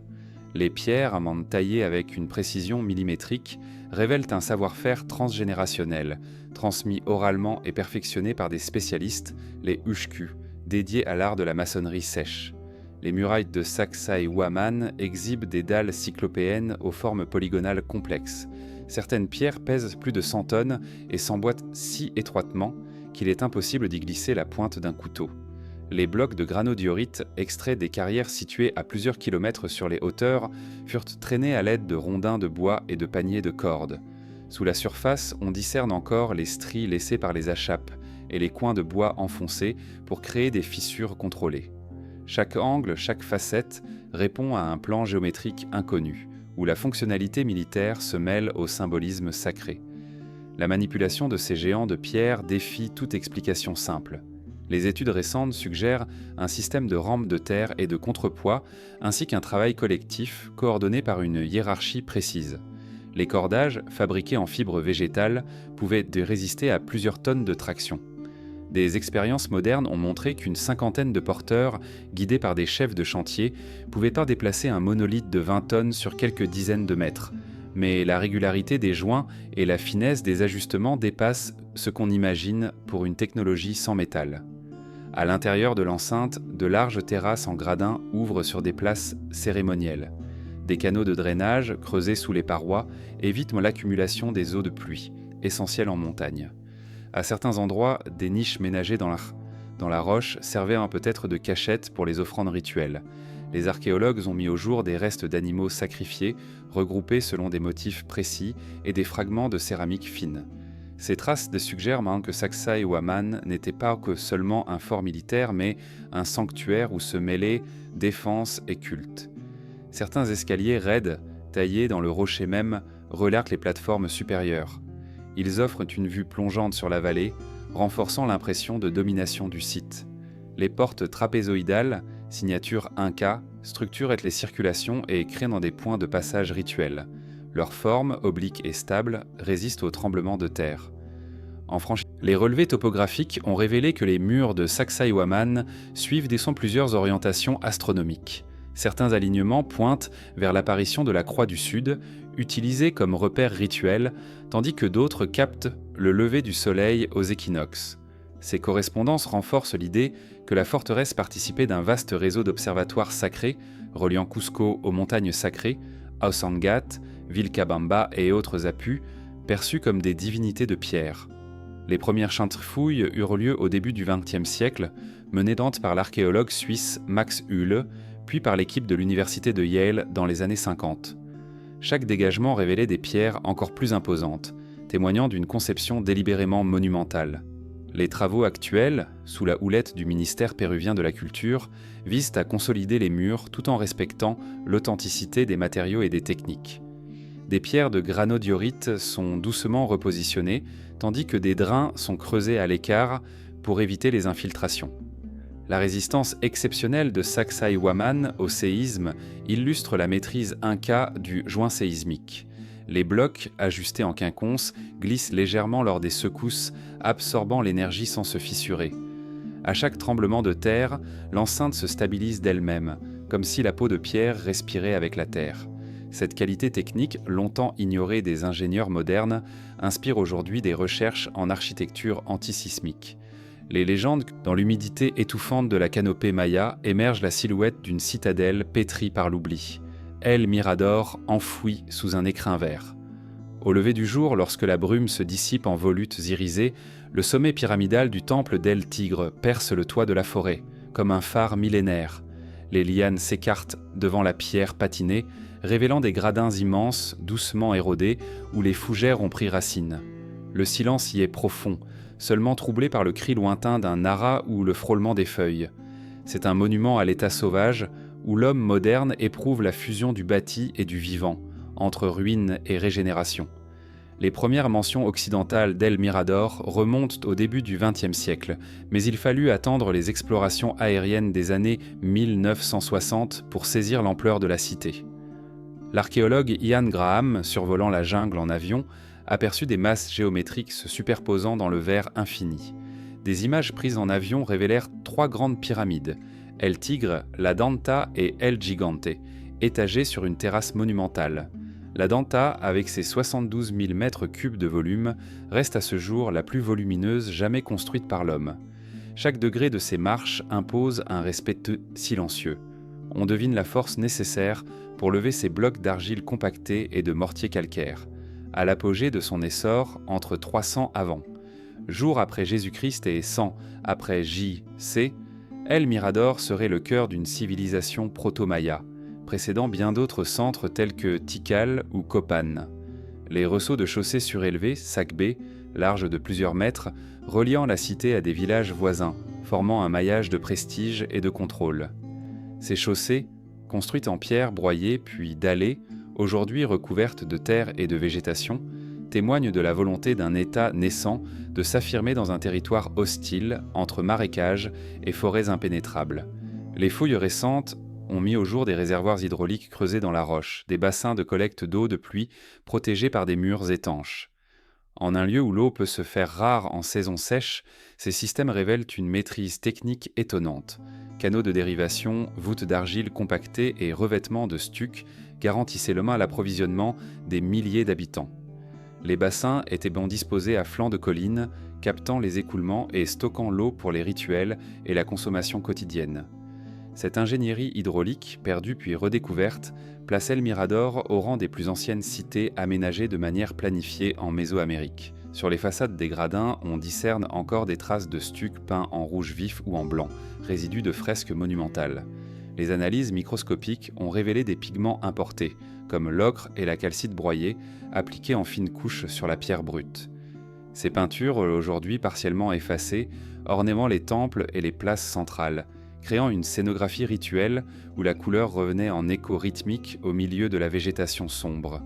Leur disparition laisse flotter un mystère. Quel récit mythologique ou quelle cérémonie célébrait ces parois flamboyantes? Le plan de la cité suit un schéma tripartite.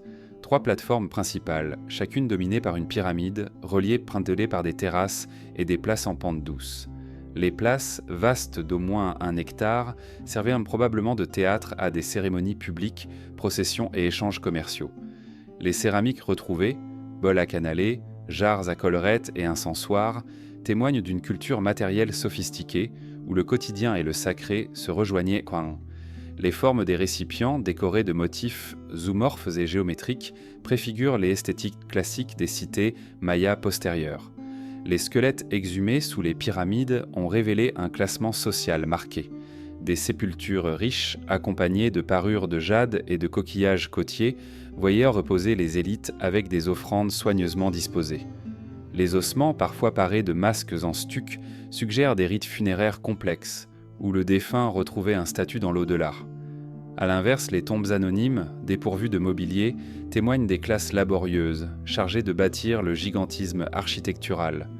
Cette dualité révèle un État naissant, structuré sur des inégalités codifiées, tout en s'appuyant sur la force de tous.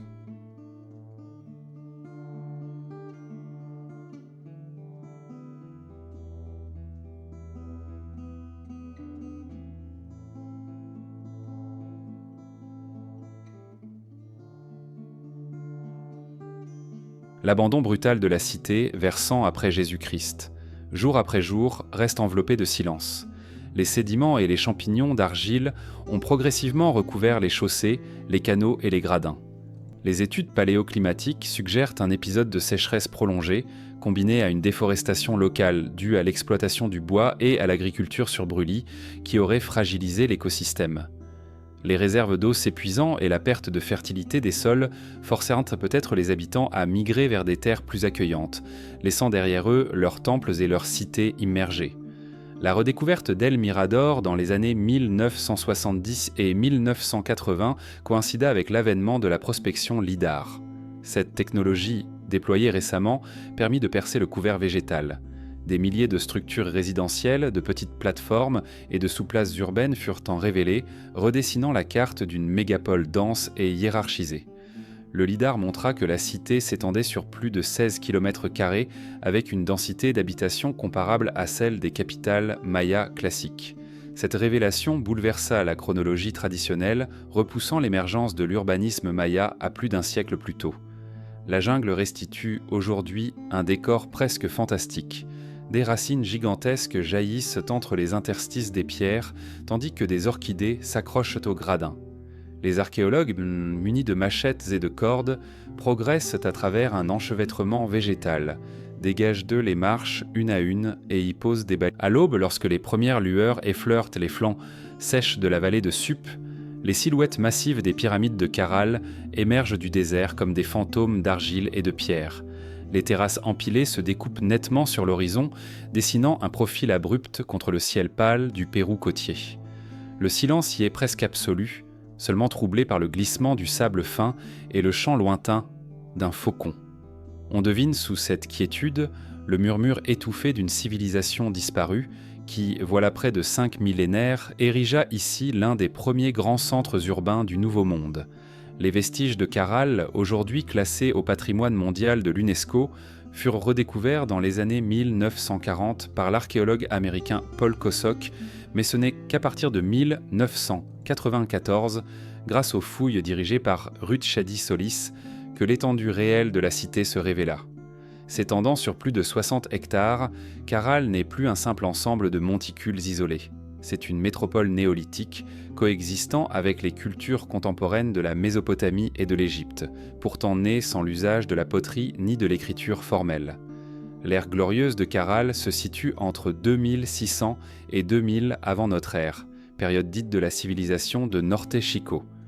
Les archéologues ont mis au jour 6 principales pyramides tronquées, bâties en gradins successifs de terre battue et de moellons calcaires, parfois revêtus de stucs blancs, aujourd'hui effacés.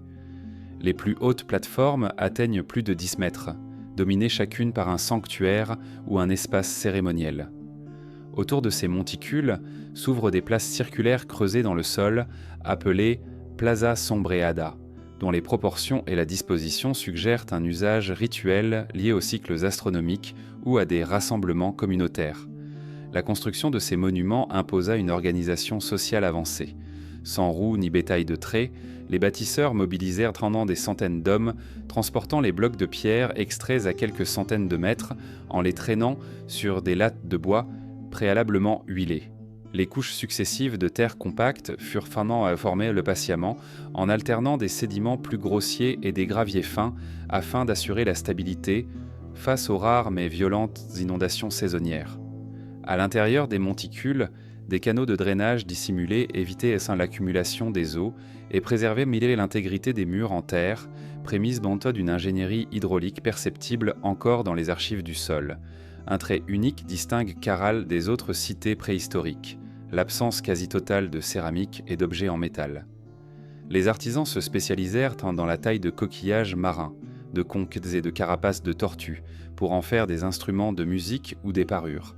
Des flûtes de pan fabriquées à partir de tiges de roseau et des trompes en conque d'un diamètre impressionnant ont été retrouvées sur les terrasses. Ces instruments, sans doute utilisés lors des rituels nocturnes, produisaient un son sourd et grave, résonnant dans l'immensité des places vides. L'économie de Caral reposait sur un savant équilibre entre agriculture irriguée et pêche marine. Les agriculteurs cultivaient le maïs, le coton et divers tubercules sur des parcelles fertiles aménagées au pied des pyramides, grâce à un réseau de canaux reliant la rivière Sup. Le coton, en particulier, était une denrée stratégique. Filé et tissé localement, il servait à confectionner les textiles, les cordages et les filets indispensables aux pêcheurs. Ceux-ci, armés de lances et de paniers retressés, remontaient les pentes jusqu'au haut plateau, échangeant poissons séchés et produits de marins contre les récoltes de la vallée. Le rôle religieux et politique de Caral se manifeste dans la symétrie stricte de son plan urbain. Les pyramides principales forment un triangle équilatéral, centré sur la Plaza Mayor, où donnaient un accès 3 larges escaliers. Ces escaliers sont parfois agrémentés de colonnes de bois, indice d'un décor aujourd'hui disparu, ce qu'on tendant menant à des plateformes où se déroulaient probablement des discours, des offrandes et des sacrifices symboliques. Des autels ronds en pierre, parfois creusés de cavités destinées à recueillir des libations, confirment l'importance du culte de l'eau et du soleil, deux forces vitales pour cette société naissante.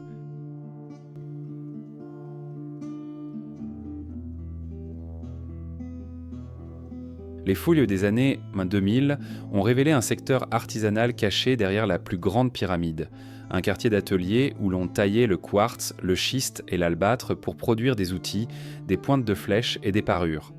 Les résidus de polissage sur les pierres témoignent d'un savoir-faire raffiné, probablement réservé à une élite cléricale. La distribution sélective de ces objets, identifiés grâce aux analyses chimiques et isotopiques, dessine une hiérarchie sociale où les chefs peut-être des prêtres rois, se paraient de bijoux sertis de nacre et de coquillages rares, symbole de leur lien direct avec les esprits marins et célestes. L'étude des isotopes du carbone dans les squelettes humains exhumés permet aujourd'hui d'estimer une longévité moyenne de 40 ans, un âge respectable pour l'époque. Les tombes les plus richement pourvues ont livré des offrandes de coton tressé, d'anneaux de conque et de bracelets en écailles de tortue, tandis que les dépouilles anonymes reposaient simplement, allongées dans des fosses creusées au pied des pyramides. Ces contrastes funéraires dessinent la stratification d'une société où l'architecture sacrée servait à légitimer le pouvoir des dominants. Pourtant, après avoir foulé les gradins silencieux de Caral, notre voyage se prolonge sous l'onde claire de la mer Égée, là où une cité millénaire dort depuis des millénaires sous un tapis d'écume. Pavlopétrie, dont les vestiges reposent à peine à 3 mètres de profondeur au sud-est de l'île de Kythira, défie le temps et les flots. Les ruelles pavées, les fondations de maisons et même les tombeaux s'offrent au regard du plongeur, comme suspendus dans un rêve aquatique. Dans cette lumière filtrée, chaque dalle de calcaire semble murmurer l'ombre d'une vie oubliée, où la terre et la mer dialoguaient sans séparation stricte. Daté d'au moins 2800 avant notre ère grâce aux fouilles subaquatiques menées depuis les années 1960, Pavlopétrie est considérée comme la plus ancienne cité submergée connue au monde. Découverte en 1967 par l'archéologue Nicolas Fleming, elle offre un plan urbain remarquablement conservé. Les bâtiments, disposés selon un quadrillage régulier, témoignent d'une organisation urbaine avancée bien avant l'âge classique grec. Les couches sédimentaires et les analyses géologiques indiquent que la submersion résulte d'un ensemble d'effondrements tectoniques et de mouvements du littoral, survenus progressivement entre 1000 et 800 avant notre ère. Les structures immergées ont été présentes dans des rues larges de 2 à 3 mètres, bordées de maisons aux contours nets. Les fondations en pierre, parfois renforcées d'argile, soutenaient des murs en briques et des toits de tuiles figulina. Les plans de certaines demeures dévoilent des pièces fermées et des cours intérieures, suggérant un mode de vie où l'intimité et l'organisation domestique avaient déjà leur place.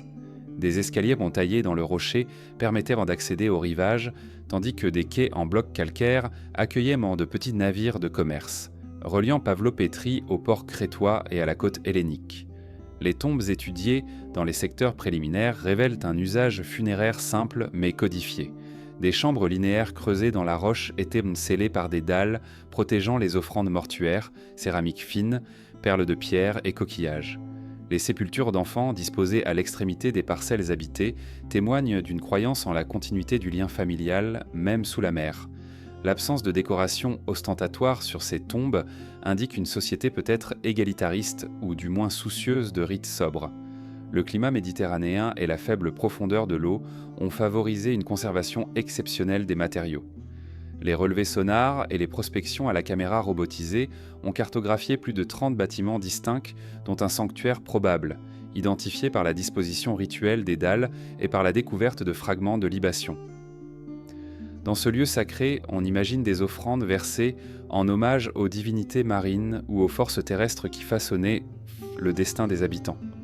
Le contact direct avec l'eau, source de vie et de danger, imprégnait sans doute chaque geste rituel. Les analyses archéobotaniques ont mis en évidence la culture de céréales comme le blé et l'orge, cultivées dans la plaine côtière voisine et transportées vers la cité par des charrettes ou de petites embarcations. L'extension des champs se devine entre les dunes et les pentes douces dominant le rivage. Les fouilles ont aussi révélé des restes de poissons méditerranéens, dorades et mulets, ainsi que des huîtres, preuve d'une économie mixte fondée sur l'agriculture, la pêche et le commerce maritime.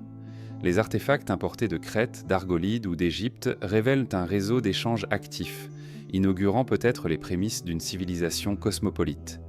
La submersion de Pavlopétrie s'est faite en plusieurs étapes, comme le démontre l'étude des strates sédimentaires.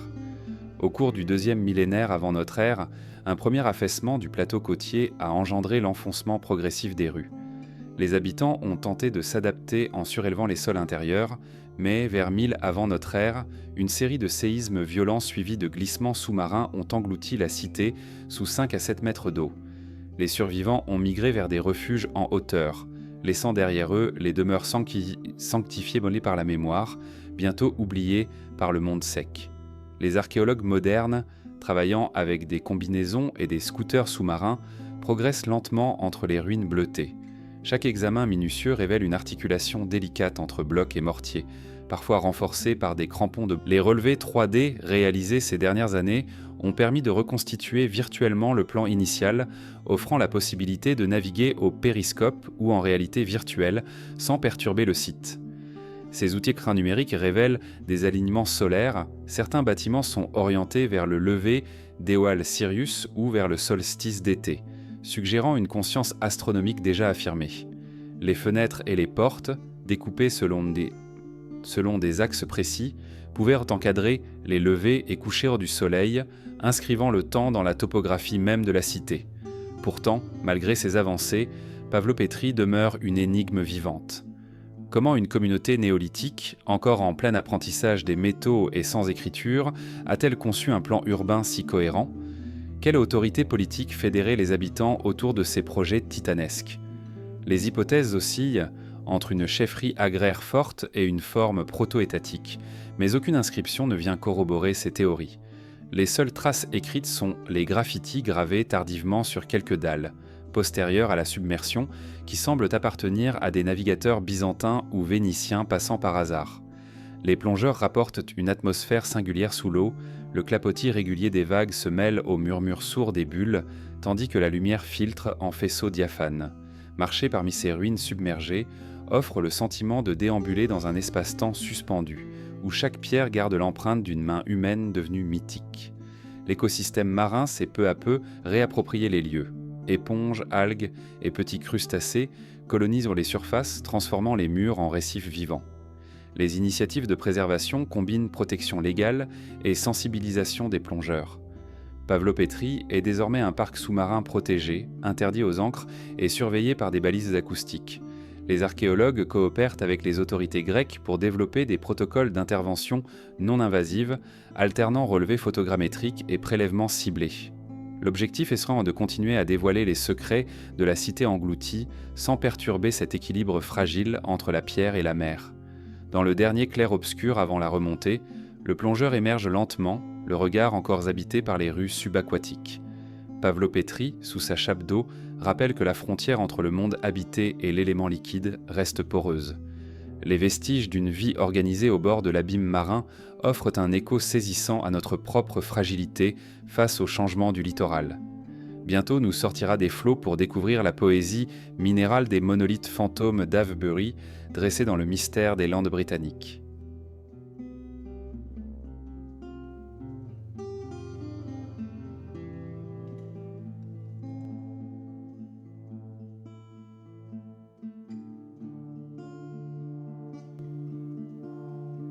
À l'aube, lorsque la brume légère se dissipe sur les Landes britanniques, la vaste enceinte d'Avebury apparaît comme un cercle de géants endormis. Sur plus de 700 mètres de diamètre, les pierres s'élèvent en fils indéfinis, jetant leurs ombres longues sur le sol humide. Le silence y est palpable. Seules quelques gouttes de rosée glissent sur la surface rugueuse des sarsans, tandis que le vent effleure les herbes sauvages plantées au pied des mégalithes. Dans cette atmosphère feutrée, on perçoit la permanence d'un rite disparu, l'écho d'un pas disparu et la présence d'un monde ancien qui résiste au passage du temps. L'enceinte d'Avebury fut creusée et bâtie vers 2600 avant notre ère, à la même époque que les alignements de Stonehenge.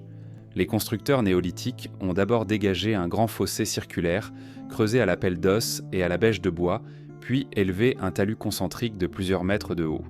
Sur la crête de ce bourrelet de terre furent de fois disposés les monolithes.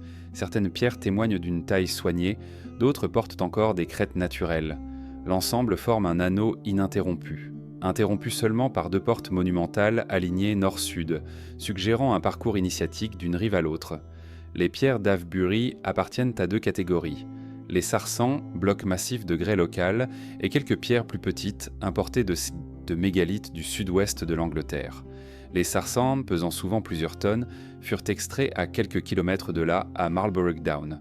Leur transport sur des traîneaux de bois et des rondins mobilisa probablement des dizaines d'hommes. Le creusement du fossé, en revanche, nécessita une organisation communautaire et un partage précis des tâches, révélant une société néolithique capable de projets collectifs de grande envergure. Le plan concentrique d'Avebury recèle une précision qui échappe encore aux chercheurs. Les deux portails, ou gaps, marquent l'entrée vers des avenues de pierre, prolongement du cercle vers la vallée environnante. L'avenue nord se perd dans la lande, tandis que l'avenue sud, mieux conservée, s'étire vers un second cercle plus petit, englouti sous les champs cultivés. Cette double disposition annulaire évoque une logique cérémonielle. Un pèlerinage tracé dans le paysage, peut-être pour suivre les phases de la Lune ou les trajectoires solaires, ou simplement pour unir les hommes et les pierres dans un même geste rituel. Au cœur du cercle principal, les fouilles ont révélé la présence d'un laboratoire symbolique, de petits cairns de pierre, des dépôts d'ossements d'animaux et des restes de feux rituels. Des tessons archaïques suggèrent l'usage de céramique importée, tandis que des perles d'ocre, découvertes près de la paroi du fossé, témoignent d'offrandes colorées. On imagine des rassemblements nocturnes autour des monolithes éclairés par des torches, où les corps résonnaient au rythme de chants ancestraux, tissant un lien entre le visible et l'invisible. Les relevés géophysiques modernes, notamment la prospection magnétique et l'imagerie LIDAR, ont mis au jour des structures additionnelles, cercles intérieurs, fosses formes circulaires et creusements de trous de poteaux, délimitant sans doute des enclos partagés ou des espaces sacrés réservés aux initiés. Ces découvertes suggèrent même qu'au moins 3 phases de construction se sont succédées, chacune modifiant subtilement le tracé primitif. Avebury se révèle moins comme un objet figé que comme un projet évolutif, nourri par la tradition orale des bâtisseurs. Les légendes médiévales n'ont pas attendu la science pour entourer Avebury de mystère.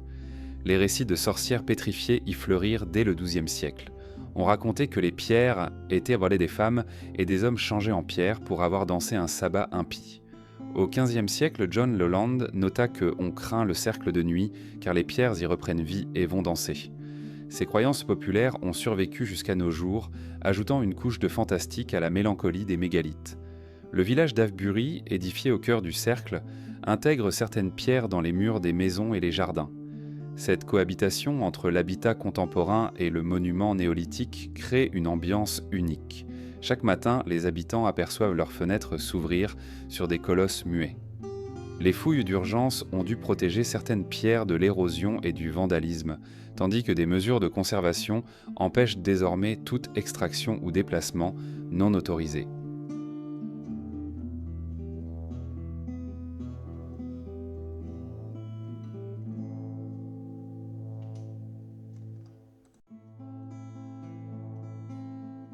Les alignements célestes d'Avebury restent partiellement élucidés. Des spécialistes ont souligné l'orientation des portails nord et sud vers l'horizon du lever et du coucher de certaines étoiles, notamment Deneb et Vega, posant l'hypothèse d'un observatoire stellaire à ciel ouvert. D'autres notent des axes solsticiaux, mais l'imprécision relative des portails, dégradée par l'usure et les réaménagements, complique la lecture. Quoi qu'il en soit, l'idée d'un calendrier sacré, gravé dans la géographie même du site, demeure cohérente avec la fonction rituelle avancée. Les fouilles archéologiques permirent également de découvrir des haches polies de jade, importées peut-être de l'Atlantique, et des pointes de flèches en silex finement travaillées. Ces objets sélectifs révélaient certainement un statut social distinct, illustrant la stratification d'une société qui, tout en mobilisant l'effort de tous pour creuser le fossé, réservait l'usage de certains artefacts aux initiés ou aux élites rituelles. La confrontation entre l'environnement bucolique d'Avebury et la puissance monumentale de ces pierres provoque un sentiment d'étrangeté contemplative. Les prés alentours, pâturés par des moutons, contrastent avec l'aura sacrée du cercle, dessinant une frontière entre le profane et le sacré. Les visiteurs sont invités à marcher selon un tracé guide, respectant le rythme du lieu plutôt qu'à se disperser. Ainsi, chaque pas devient un acte conscient, un hommage muet aux bâtisseurs silencieux. Les campagnes de restauration, menées depuis la fin du XXe siècle, ont utilisé des techniques d'origine préhistorique, des mortiers de chaux locales, des pierres taillées à la main et des remblais de terre battue. Les archéologues ont choisi de stabiliser plutôt que de reconstruire afin de préserver la patine du temps sur chaque face.